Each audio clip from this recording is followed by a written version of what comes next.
以如今我的实力，一次性也只能复活出8位，毕竟这已经是违背了神冥界的法则秩序。这一次，司神为了感谢萧炎为他们化解了神冥界的灾难，他也愿意承受违背神冥界法则的惩罚，而一次性复活8位，就是他所能够承受的极限了。毕竟，神冥界的法则乃是无上冥神制定，即使司神是神冥界之王，也无法完全的无视神冥界的法则秩序。司神望着下方天伦之河上漂浮的8道魂魄，下一刻，一道神光就从他的深邃眼瞳中迸射而出，直接射入在了8道魂魄上。被授予神光的那8道魂魄，他们从一团光点逐渐的显化成人的形态。8道身影此刻站在了天伦之河面上，他们看着自己的身体出现，简直震惊无比。但他们还是半透明的状态，刚刚通天司神海未将他们复活，只是将他们从魂魄状态化为人的形态。这里哪里？为何这里的景色以及这片天地间充满着无形的磅礴能量？虽然我能够感受到这股力量，但并不能将其炼化吸收。说话的是8道身影中那位来自万兽神界的圣龙。我们这是到了轮回银河了吗？薰儿、彩铃二女目光扫视四周，而四周的宏伟神圣天伦之河倒是让他们的内心感到极致的震撼。他们口中所说的轮回银河，便是轮回转世所进入的最后一个阶段。所有魂魄被审判后，就会去接受永远的惩罚，去接受成为神冥界永远的神灵，或者去轮回银河中重新转世。娘亲，难道我们真的见不到爹爹了吗？他不是说要复活我们吗？回想起之前他们遇见自己爹爹的时候，萧炎对他们说过的话，说是要复活他们的魂魄，而如今大家都还未复活。萧凌轻声嘀咕道：我相信小炎子，他说的话一定会实现。况且我感觉这里也不像是轮回银河，虽然无法吸收这里的磅礴能量，但能够让我们的魂魄受到滋养。一旁的药老观察力依旧细腻，在一开始他就推测这里的区域应该不是所谓的轮回银河。更重要的是，他相信萧炎一定会复活他们。当年自己被魂殿所抓，就是萧炎这位弟子不惧任何的危险都要救出自己，而如今他们陨落，只留下魂魄，但依旧非常相信萧炎一定会言出极刑。我也相信小炎子，毕竟他可是药尘的弟子，能力太过出众。在药老的身旁站着一位身材完美、凹凸有致的女子，虽然年纪比较大，但是她的容颜保持得非常的精美，甚至散发出成熟女人的独特魅力。而到了这个阶段的女人都会自带魅惑，全天下的男人都抵不住来自成熟女人丢来的蜜桃。而他正是药老的老伴玄一。那萧炎小兄弟的实力的确是我所见过最有天赋的修炼者，甚至老夫在他的身上感受到了一股神圣的气息。在他逐渐成长起来后，他的这道神圣气息也会彻底的被激活，也不知道未来他将会达到何种地步。另一道身影显得有些苍老，他是一位老者，身穿青袍，淡淡的蓝发飘起，他的皱纹如同风化的岩石，见证了岁月无尽的沧桑。然而那双深陷的双眼却犹如星辰，藏着无尽的智慧与韧性，仿佛能洞察世间一切，使人感到他的深不可测。而他正是无量神界的无上神山之主。如今通天司神复活的8道身影分别是薰儿、彩铃、萧林、药老、玄一、圣龙，无上神山之主。显然无量神山之主的说话声让得药老他们闻声而去，刚刚一心都被天伦之河的宏伟神圣景色所震感，倒是没看到身边还有一位这样的老者。不过他们也在这位老者的身上感受到了一股连他们都只能仰望的强大存在。他身上的气息九重天卫神巅峰。圣龙作为万兽神界最强大的超级神器，实力已经突破到了5重天卫神。可即便是5重天卫神的实力，在这位青袍老者面前却是小巫见大巫。对方如果愿意，仅仅一道威压就将自己瞬间碾压致死。9重天卫神巅峰，一听到圣龙口中所说的话，周围的众人都是大吃一惊。9重天卫神那可是恐怖的存在，想要碾死他们这些天卫神，简直就是比蝼蚁还简单。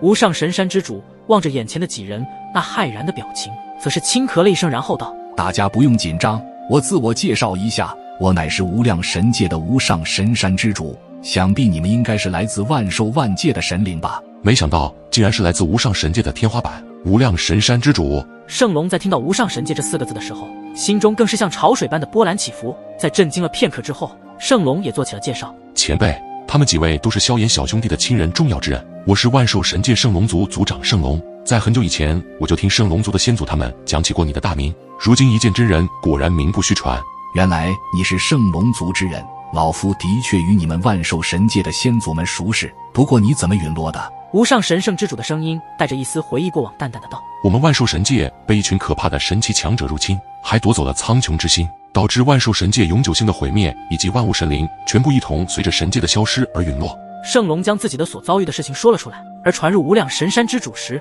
他的气息逐渐有了变化。或许是感受到了无上神山之主身上的恐怖气息波动传出，圣龙以及药老他们纷纷眼神一怔。前辈，你怎么了？圣龙立马感知不妙，询问道：你们万兽神界被毁灭，是不是神奇联盟干的？无上神山之主的无量神界也是被夺取苍穹之心，导致了神界的永久性毁灭，而这所有的罪魁祸首就是神奇联盟。前辈，你怎么知道？难道你……圣龙似乎也明白了为何身为无上神界的天花板都陨落，看来他们的无量神界也遭遇了神奇联盟的入侵。你猜得不错，无量神界的万物神灵也在神奇联盟的入侵下溃败，苍穹之心被夺取，无量神界也永久性的毁灭了。说到这里，无上神山之主的愤怒杀意逐渐的飙升起来，这个仇他是一定会报。可又想起自己已经陨落，只有这一道魂魄时，我的愤怒与杀意又收敛了起来，因为报仇那是已经做不到了。果然还是神奇联盟。前辈，这神奇联盟为何要进攻我们两大神界，夺走那苍穹之心？圣龙以及药老轩儿他们都有些不解。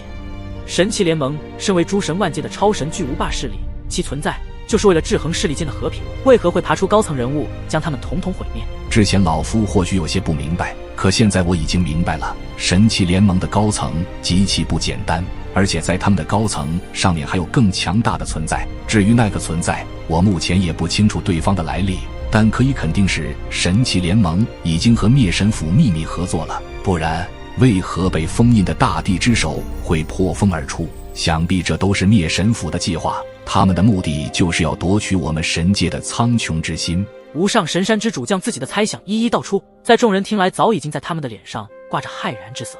因为他们的实力根本无法触及神奇联盟高层之上的秘密，以及那道神秘的灭神府的神级超神势力。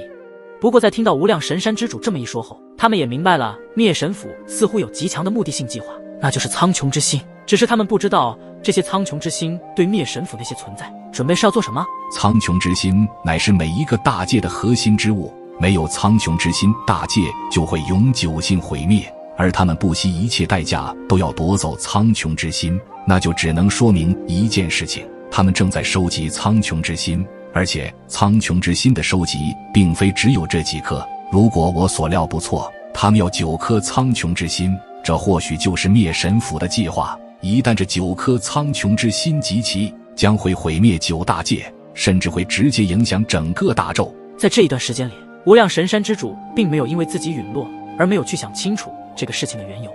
毕竟他可是无上神界的最强第一人，如今他真正的实力更是领悟自己部分是无量之道，成为一位超越9重天位神巅峰之上的半道神。但随着陨落，他的魂魄实力也从半道神跌落至9重天位神巅峰层次，但如果复活的话，他的实力将会再次达到半道神的领域，影响整个大宙。灭神府究竟要做什么？难道就没人能够阻止他们这样的计划吗？此时药老开口问道。虽然一开始他们的万兽神界被神奇联盟入侵，受到了严重的重创，但这还不是他们的真正目标，他们的真正目标乃是要9大界的所有苍穹之心，那岂不是说9大界都会面临毁灭？之前第2等级世界的天人界毁灭，以及现在的第1等级世界无上神界和万兽神界的毁灭，都还只是开始，后面还会有更多的大界都会被灭神府夺取苍穹之心，那到时就连第3等级世界也难逃被毁灭的命运。绝望感瞬间从众人的心中浮现，这是不可抵抗的绝望，没有任何的希望。但你们也不用担心，他们似乎无法直接进入更低等级的世界中，即便是进入了，那么他们的强大实力也会被各大界的意志所压制，根本无法发挥出全力。即便是老夫我，如果进入到第2或者是第3等级世界的某一方大界时，我的实力将会被压制，跌落到那方大界的最高境界。比方说，老夫如果前往的是第2等级世界，我的实力就会跌落到序列神之境；如果去第3等级世界的话，那么老夫的实力就会被压制，跌落到主宰境。